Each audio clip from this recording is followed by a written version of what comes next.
जागतिक स्तनपान सप्ताह, वर्ल्ड ब्रेस्ट फीडिंग वीक. दरवर्षी 1 ते 7 ऑगस्ट हा कालावधी जगभरात जागतिक स्तनपान सप्ताह म्हणून साजरा केला जातो. याचा उद्देश आईच्या दुधाचं महत्त्व, स्तनपानाला प्रोत्साहन आणि माता बाल आरोग्याबद्दल जनजागृती निर्माण करणे हा आहे. तर आता हे स्तनपानाचं बाळासाठीचं महत्त्व सांगशील का? नक्कीच. बाळासाठी जन्मानंतरचे पहिले दूध कोलोस्ट्रम हे बाळाचे पहिले नैसर्गिक लसीकरण मानले जाते. रोगप्रतिकार शक्ती वाढते. अतिसार, निमोनिया, कानाचे संसर्ग आणि इतर अनेक आजारांचा धोका कमी करतो. मेंदूच्या विकासास मदत करते. लठ्ठपणा, मधुमेह आणि काही दीर्घकालीन आजारांचा धोका कमी होऊ शकतो. आई बाळातील भावनिक बंध अधिक दृढ होतो. आता तू आईसाठीचं काही सांगू शकशील का? नक्कीच. आईसाठी सुद्धा स्तनपान हे खूप महत्त्वाचं असतं. गर्भाशय लवकर पूर्वस्थितीत यायला याने मदत होते. प्रसूतीनंतरचा रक्तस्राव कमी होतो. स्तन आणि अंडाशयाच्या कर्करोगाचा धोका सुद्धा कमी होऊ शकतो. आणि सगळ्यात महत्त्वाचं, टाईप 2 डायबिटीसचा धोका कमी व्हायला याने मदत होते. आणि सगळ्यात महत्त्वाचं म्हणजे वजन हे नियंत्रणात राहायला याने मदत होते.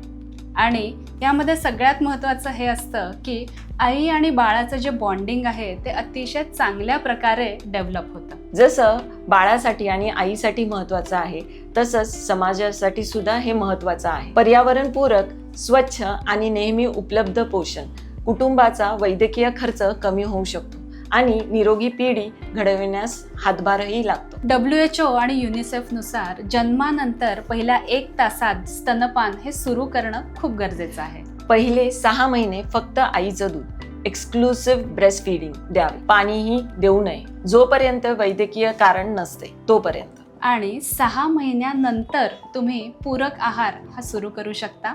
आणि 2 वर्षापर्यंत स्तनपान हे सुरू ठेवलं पाहिजे. आईचे दूध हे बाळासाठी केवळ अन्न नाही, तर आरोग्य, संरक्षण, प्रेम आणि आयुष्यभरासाठी मजबूत पायाभरणी आहे. हा सप्ताह प्रत्येक आईला योग्य माहिती, कुटुंबाचा आधार आणि स्तनपानासाठी अनुकूल वातावरण देण्याचा संदेश देतो. म्हणून मी डॉक्टर प्रेरणा बेरी, मी doctor Swati Deshmukh, inner wheel club of Nigdi pride तर्फे हा उपक्रम करत आहोत.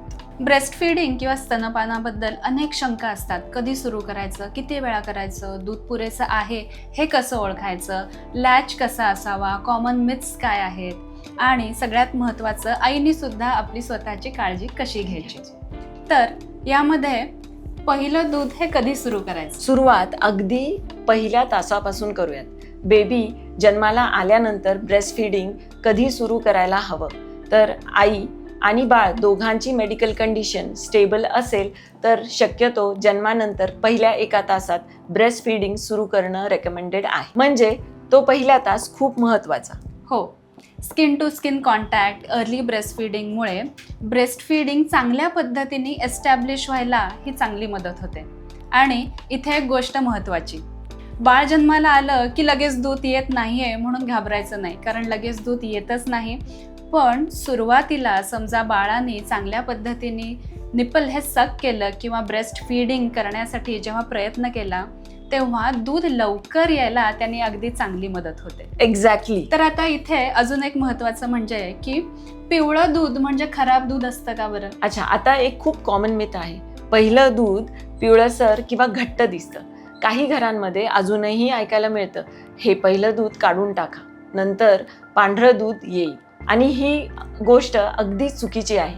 हे पिवळसर पहिलं दूध म्हणजे कोलेस्ट्रॉल. अगदी बरोबर, कारण ह्यालाच आपण बाळाचं पहिलं लसीकरण म्हणतो. कारण ह्याच्यामध्ये वेगवेगळ्या अँटीबॉडीज असतात किंवा आपण म्हणूयात आईला जे काही आधी आजार होऊन गेलेले आहेत त्या सगळ्याचं प्रोटेक्शन हे या कोलेस्ट्रॉल मधून बाळाला मिळणार आहे. त्यामुळे कोलेस्ट्रॉलला अगदी छान नॅचरल प्रोटेक्शन म्हणता येईल.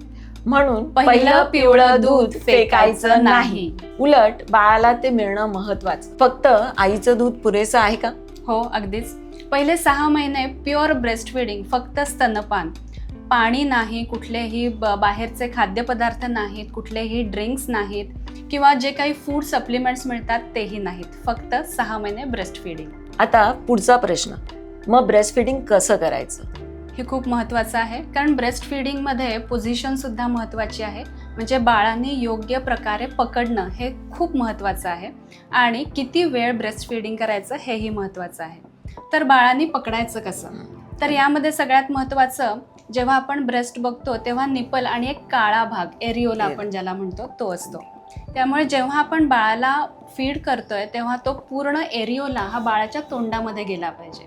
बऱ्याचदा काय होतं बघ, की फक्त निपल बाळाच्या तोंडामध्ये देतात आणि मग त्यामुळे निपल क्रॅक्स किंवा बरेच निपल्सना खूप जखम वगैरे होऊ शकते.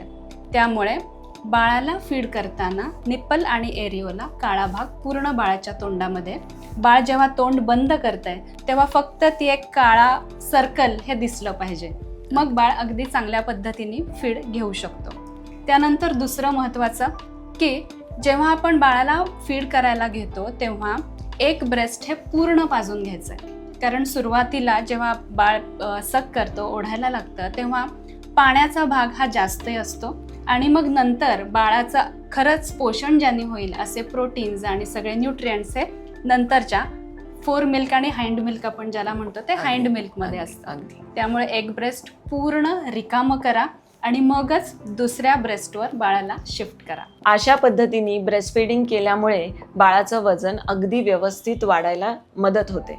आणि आता ब्रेस्ट फीडिंग केल्यानंतर बाळाचा ढेकर काढणं खूप महत्त्वाचं आहे. तुम्ही बाळाचा ढेकर कसा काढाल, तर बाळाला उभं धरून त्याच्या पाठीवरनं हात फिरून अगदी ढेकर काढेपर्यंत त्याला चोळत राहणे आणि उभं पकडून धरणे. अशा पद्धतीने ढेकर काढल्यामुळे बाळाचं पोट फुगत नाही आणि बाळाला फीडिंग नंतर त्रास होत नाही. दूध व्यवस्थित येण्यासाठी आईचा आहार कसा असावा, काही सांगशील का? याबद्दल ना खूप गैरसमज आहेत. म्हणजे आपल्याकडे काय केलं जातं की मेथीची भाजी, पातळ हे एवढंच दिलं जातं आणि आई जी असते ती अगदी वैतागून जाते. तर इथे सुद्धा बॅलन्स डाएट हे खूप महत्त्वाचं आहे. म्हणजे इथेही आपण प्रोटीन्स देणं हे महत्त्वाचं आहे. म्हणजे कडधान्य, डाळी किंवा तुम्ही नॉनव्हेज खात असाल तर एग्स हे सुद्धा देणं आईला हे खूप गरजेचं आहे. त्यानंतर आपण जे ट्रेडिशनली वापरतो की एक 4-5 चमचे तूप द्या, त्याने सुद्धा खूप चांगली मदत होते. शतावरी, मेथी, त्यानंतर म्हणजे मेथी सीड्स, डिंकाचे लाडू हे तर आपण देतोच. तर ह्या सगळ्यांनी अगदी चांगल्या पद्धतीने दूध हे येतं आणि आईची तब्येत सुद्धा खूप चांगली राहते. योग्य इन्फॉर्मेशन, योग्य सपोर्ट आणि योग्य मेडिकल गायडन्स मिळणं खूप महत्त्वाचं आहे. आणि ब्रेस्ट फीडिंग फक्त आईची जबाबदारी नाही, इट्स अ फॅमिली रिस्पॉन्सिबिलिटी. आईला सपोर्ट करा, तिला जज करू नका. कारण एका बाळाला पोषण देताना आपण एका आईलाही मजबूत करत असतो. Healthy baby, healthy mother, happy family.